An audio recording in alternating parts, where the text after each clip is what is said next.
Hey, is this thing on? Are we recording? Can I get a tech person? Oh, for the love of ed tech. Joining us today is Matthew Mays from Stark County ESC. Matthew, thank you so much for joining us. Caryn, it is such a delight to be here with you. And Kara, thank you so much for having me on. Can't wait to talk with the two of you. We're excited to hear about all the cool things that you do and about you to get to know you better. So Bad news, I am not cool. So there's going to be nothing to talk about. It's going to be a big episode of boringness. We have heard otherwise. From whom? From your big fans like Liz Curtis. Tons. That's what I was hoping you were going to say, Liz. Liz big Curtis fan. is one of the single most delightful people on the planet. Is so she happy not? to call her She a really friend. And so happy that she connected the three of us. So shout out to Liz. Thank you, Liz. Mm-hmm. Yeah, she's amazing. Yes. Yep. So how did you decide to become an educator? Oh, so an educator at the beginning, I almost fell into it because I'm terrible at math. So I went to Ohio State. And this is a whole other side conversation that we'll have a different time. But I went on a caddy scholarship. So like if you've seen the movie Caddyshack and like Danny Noonan is trying to, win the caddy scholarship at the end, that actually exists. It's called That's the her life Chick story. Evans. Yes, it's called the Chick Evans Caddy Scholarship. They give out a whole bunch throughout the country. It's a wonderful organization. But in Ohio, you can go to Ohio State or Miami, and they fit the bill for everything. So wow. Yeah, so unbelievably fortunate, tons. Yeah. Unbelievably fortunate to get that. And so with that, I was like, I'm going to go into business. We're going to do, something big with this. I'm going to go into marketing and started the like math coursework that you need to do such a thing. Right. And was like, oh, I'm not good at this. Like high school was very easy for me. So like I didn't really have to study. And then went to college, and it was a whole different experience. Isn't that terrible?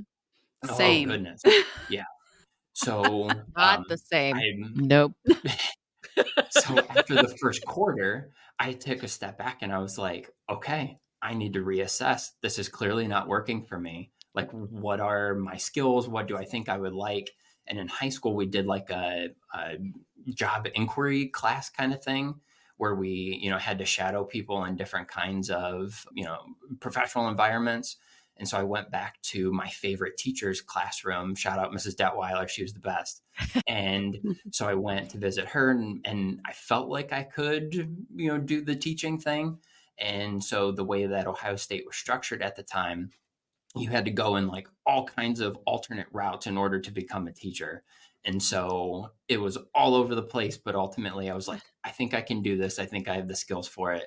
And then I love middle school. I just think it's fun and awkward, and everybody's trying on different personalities every single day. And so, teachers and students, fun and awkward. Yes. I love middle school. It's the best. It's the best.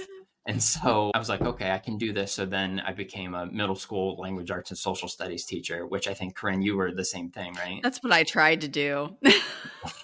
Didn't we all? The social studies jobs are hard to find. Yeah. They sure are. And so I did that, and it was great. But to get to like the ed tech piece of things, that was really by happenstance more than anything. I had like 3 years in as language arts and social studies, and I had already been feeling the burnout. So I started in 2010. And so by like 2013, I was like, like I'm going to need something else here, along the line, whether that's to become an administrator or to do something different altogether, whatever that is, we need to find something here. Cause I was already feeling pretty burnout, and that was mostly because I had a different prep every single year. So like, I never got that. Oh my gosh. I never got that. Like, okay, I can just reuse the stuff that I used previously and, feel that relief. I never had that. And so my principal at the time, Chad Merritt, who's now the high school principal at Fairless Local Schools, he was like, hey, we're thinking about having this technology class. I know that like, you know what you're doing, like with the smart board, and you seem to know what you're doing with some other stuff. Would you be interested in teaching that? And I was like, oh, thank God. Like here at least is something different. Like, yeah, Yes. something different. It's a special. So like already the stress level is down. It's not a tested Yep. subject. And I was like, yes, like please let me, test this thing out. And so I was able to do that and loved it. And a part of that was I got to see every kid in the school, which was awesome. So like for a given school year, your 30 kids and that's it. If they change classes, maybe you're lucky enough to see, 90 or 120 kids throughout a school year. And so for me, I got to see everybody. And that was so cool, especially as like you're talking with, teacher friends or whatnot, and they're sharing about all their wonderful kids. And you're like, oh, I know that kid. Yes, they are wonderful. Like I was lucky enough to have them too. So that started the whole ed tech journey. And from there, it led to a whole bunch of other avenues. And here I am today at the Stark ESC, which is just the single best place to work. Could not ask for anything better. That's awesome. Little windy roads like we always like. Every time. Yeah.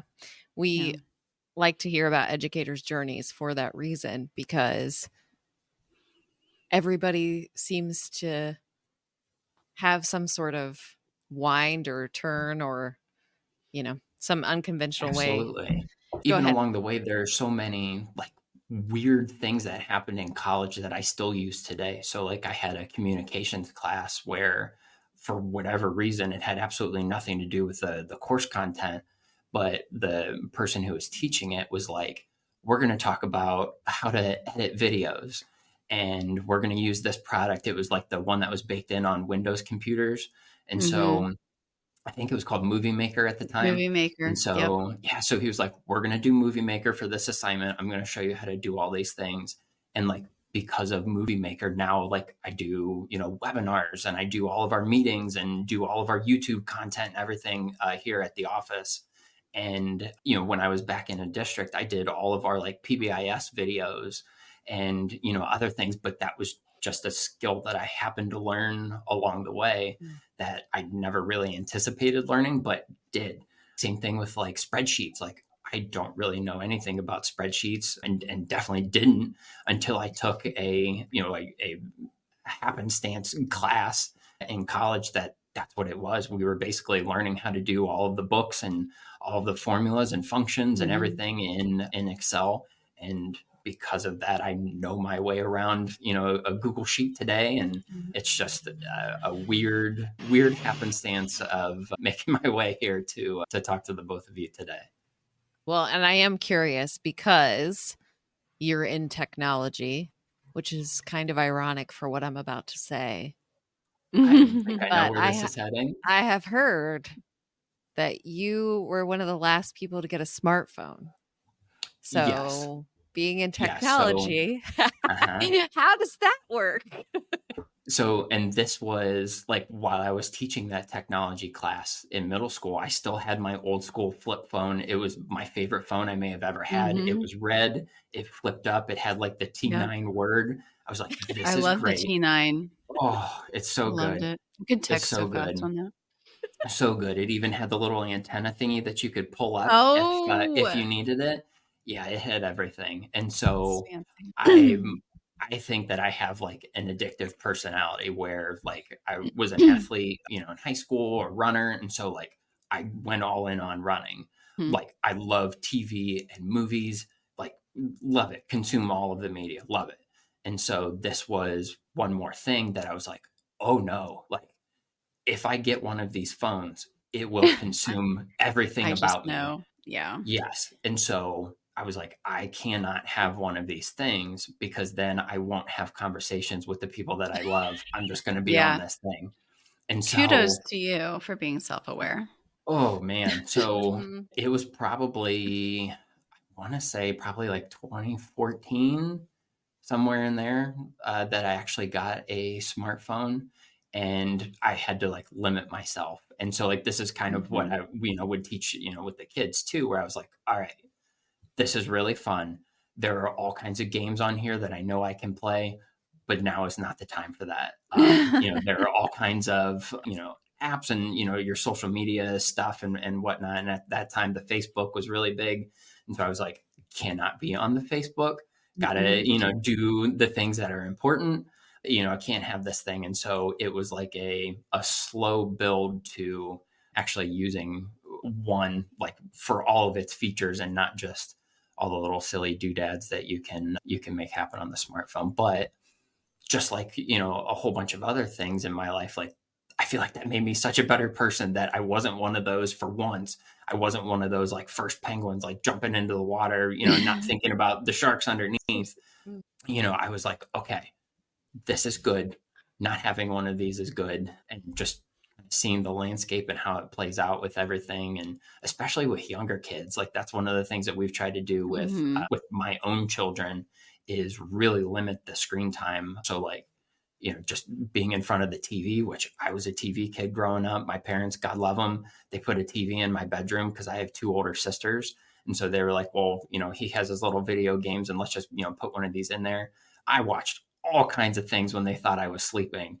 And so Ah. just, knowing what that world can be, being able to limit it and, just trying to stay away from those things, I think is kind of good. So Mhm. really appreciate like every Sunday morning when it sends out the Screen the time. weekly Oh my report. god. Yeah, Yeah. love a weekly report.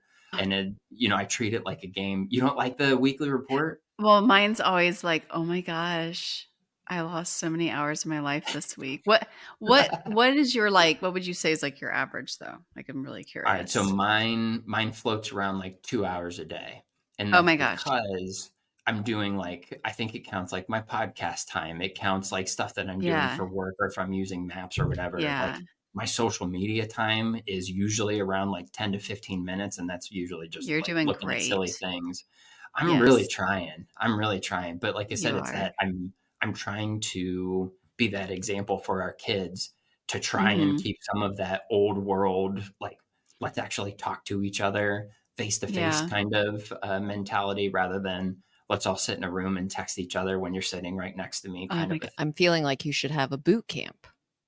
You should. I'll come. Like a Like detox. a screen time. Yeah, like a screen time boot camp or something. Yeah, for sure. Which what do you being out in the schools again, like post COVID, what like what are the most kind of used ed tech things or like what are people using the most? So at this point, almost everybody just wants to talk about AI. Like that's Ah, just Yeah. consuming most of what I'm doing at the moment, which justifiably so. It's kind of this weird in between time for everybody. And this goes back to me being one of the last, phone adopters. Like it's really weird when I'm in front of a group of teachers and I say like, no, please do this offline activity. Like, I want you to put the computer to the side so that the Mhm. kids can actually talk to each other. So, for some people, that's, a welcomed message. And for some Mhm. people, it's a like, we just spent all this time learning these things to survive, the pandemic. I want to put those into practice and I want to have a flipped Right. classroom and I want to do all of these things that Yeah. I felt like I learned while, as a part of this. But for me, I think I see a lot of people, or at least I try to push people into using Canva just because it's simple and it's easy and there are so many things pre-built on Right. there. I was thinking about this last night with like other silly questions that I was going to ask the two of you, but the like the rise and like power that teacher pay teachers have had, I don't know if it still has over I feel education, like just it absolutely, does. oh my gosh, it drives me insane because some of the things that are on there, I would say most of the things that are on there, you can take like an extra minute and create something by yourself in a product like Canva in a flash. And Yeah. now it's this thing that is perfectly curated for you that you can share with your other colleagues and you're building this Yeah. thing together rather than, some I'm shocked store. at the stuff that they sell. I mean, don't get me wrong, there's some really good content on there. Like really good full-fledged curriculum.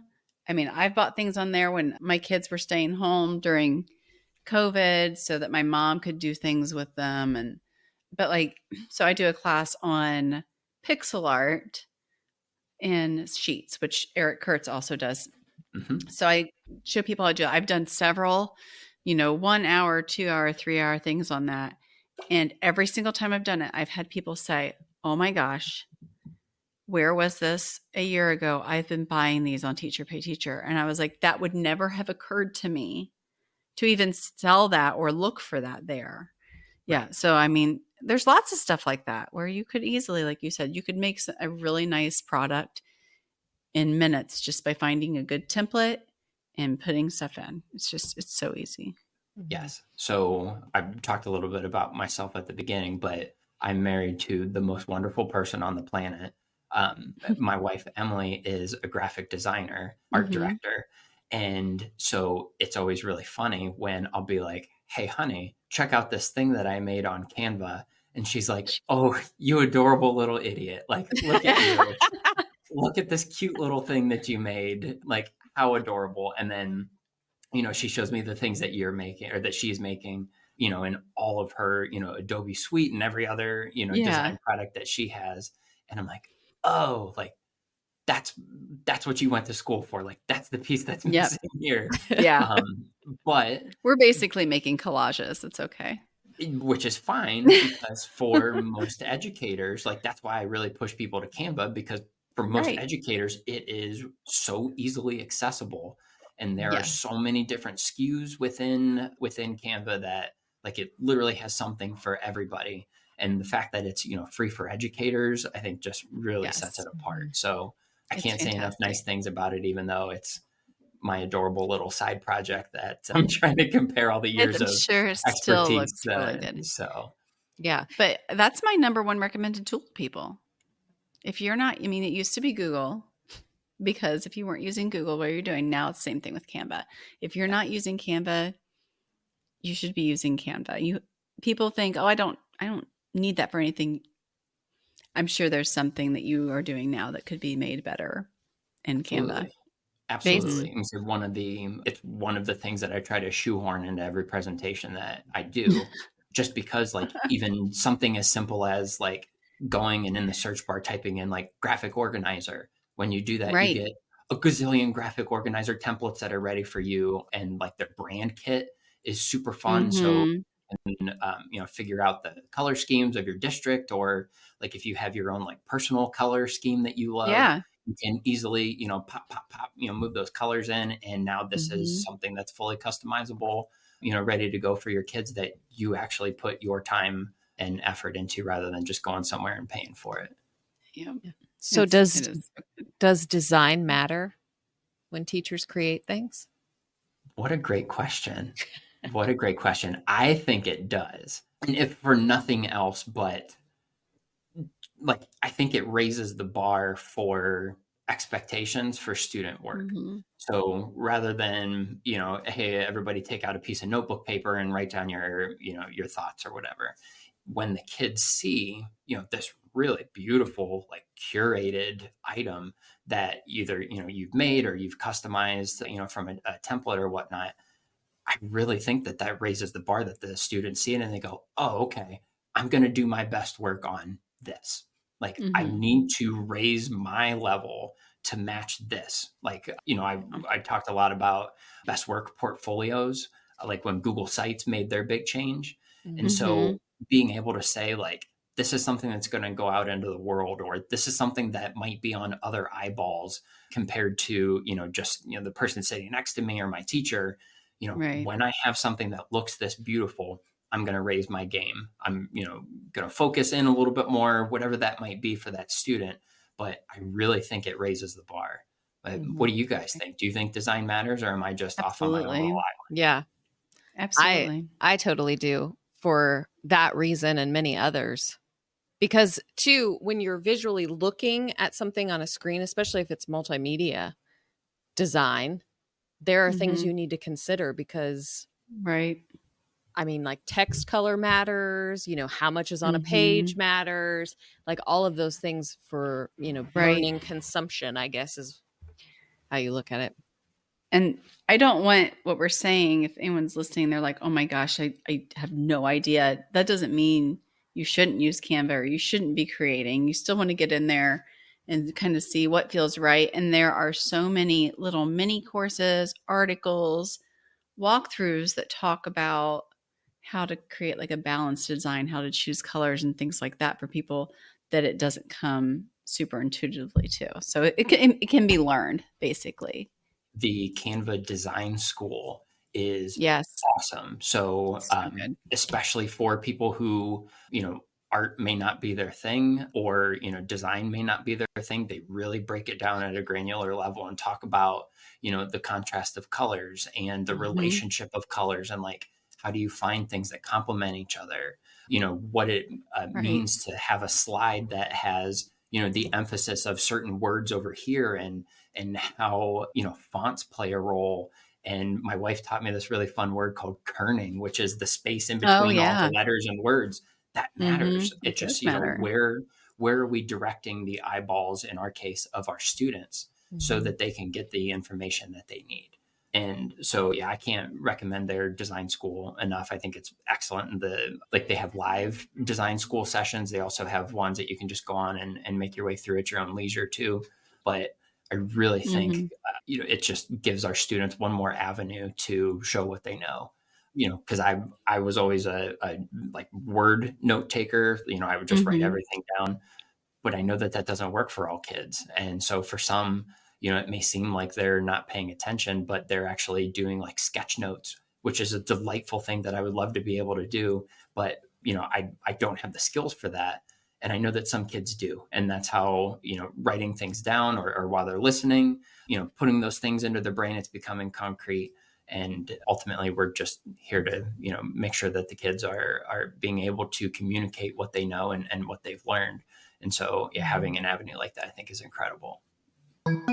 If you like this podcast, check out our latest, Minds Over Media, a collaboration between SOIDA and the University of Cincinnati, delving into diverse aspects of media literacy. Uncover the power of media literacy through insightful conversations and gain valuable insight from esteemed scholars and dedicated educators navigating this complex landscape. Check it out on Spotify and Apple Podcasts.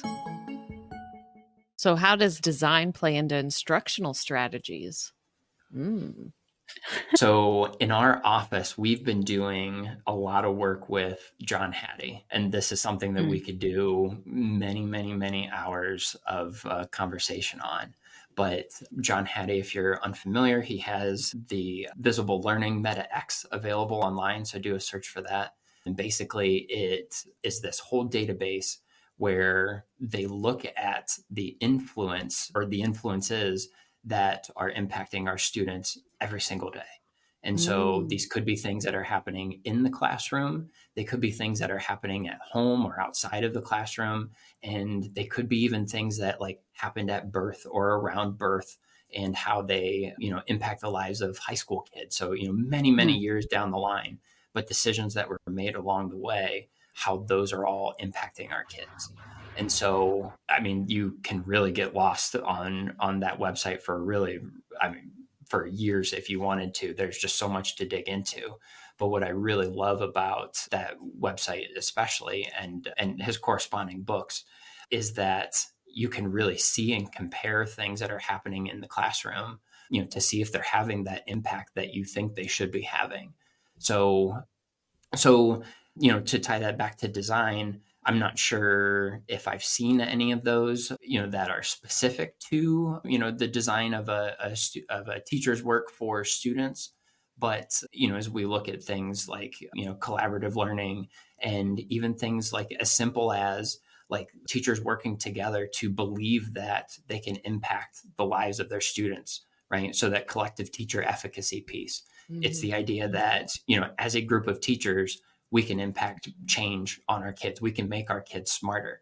That alone is like one of the highest rated things that a teacher, a group of teachers could potentially do to improve, the learning of students. So there's so many things that are just like mindset based, and there's so many things that are like easily accessible on there that I think if you haven't checked out that resource, is definitely something to do. That's like my favorite presentation to kind of share at conferences. And I'm sure many of our favorites are getting sick of me bringing it, but it's just the research is changing and adapting. And so like, it's always something new, even if, the topic is the same.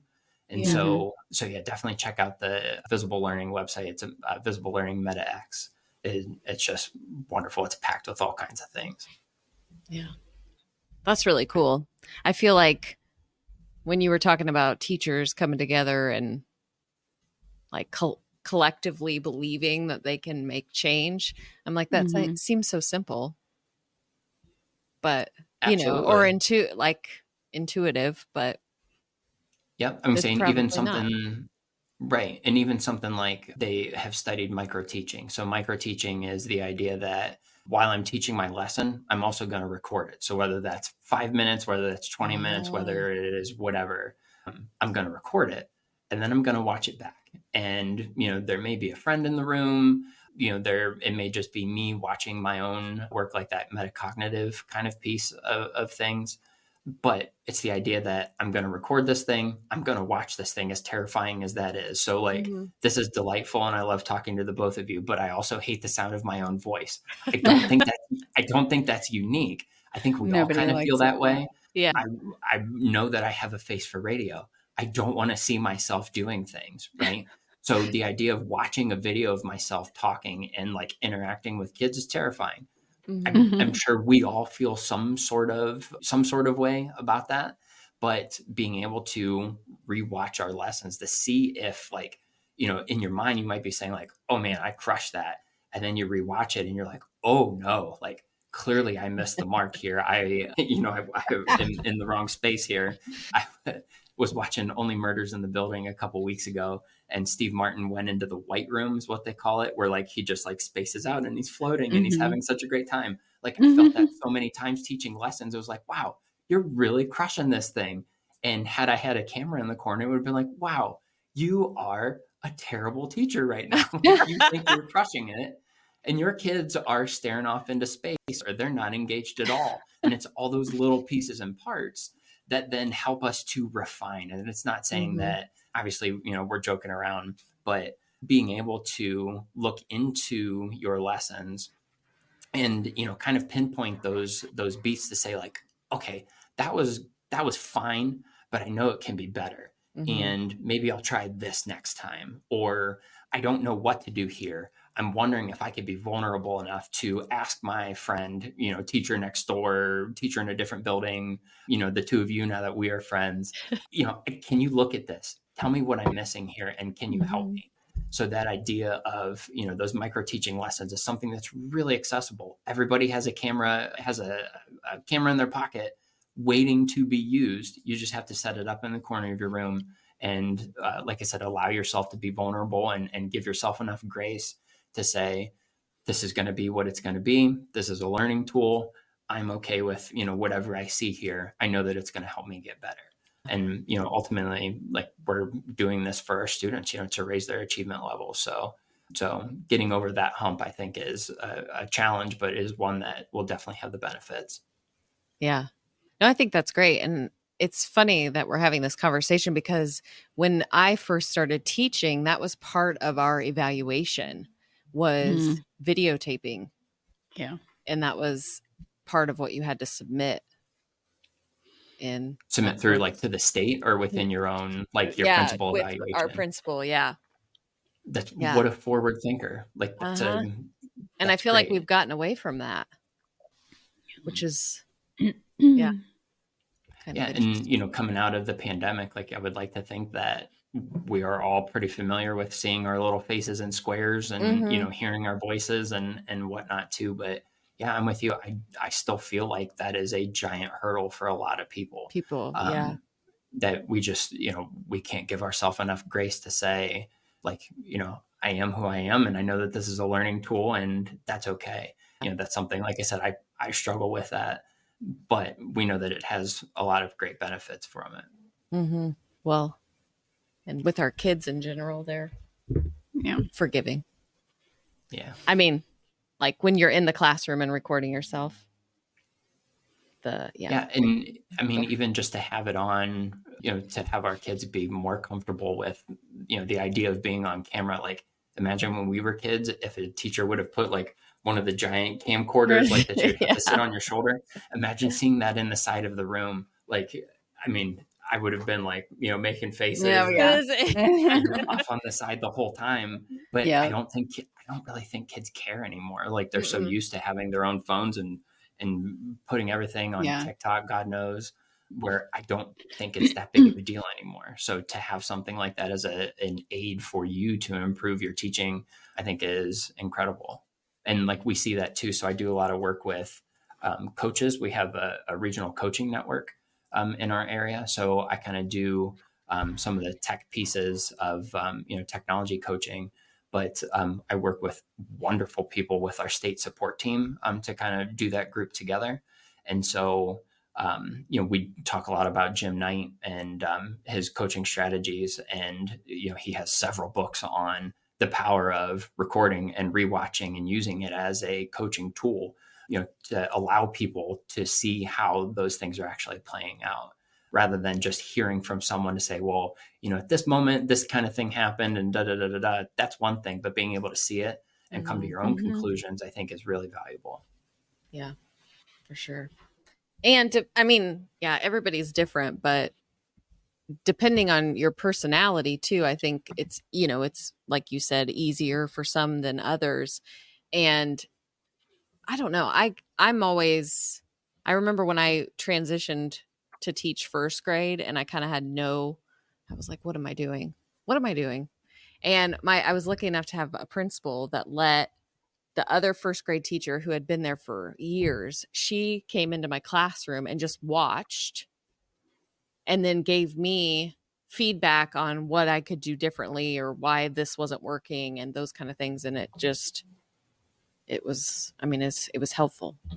Like what an amazing opportunity that was for both of you, for her to see, how someone else might do it, because I'm sure she was learning things from you as, she was observing, and then for you to learn from, a veteran in the moment. Like what an amazing opportunity. I think back to our kids and, for us, we had the benefit of seeing, this change and develop over time. And we know what life was like before. And now we're seeing what life is like after. Thanks for listening to our For the Love of EdTech podcast. We hope you enjoyed our conversation today and learned something you can use with your own students. You can find the show notes, resources, and more at www.fortheloveofedtech.org. For Love of EdTech is produced by SOIDA, the Southwestern Ohio Instructional Technology Association, in partnership with Think TV and CET, the local PBS stations in Dayton and Cincinnati.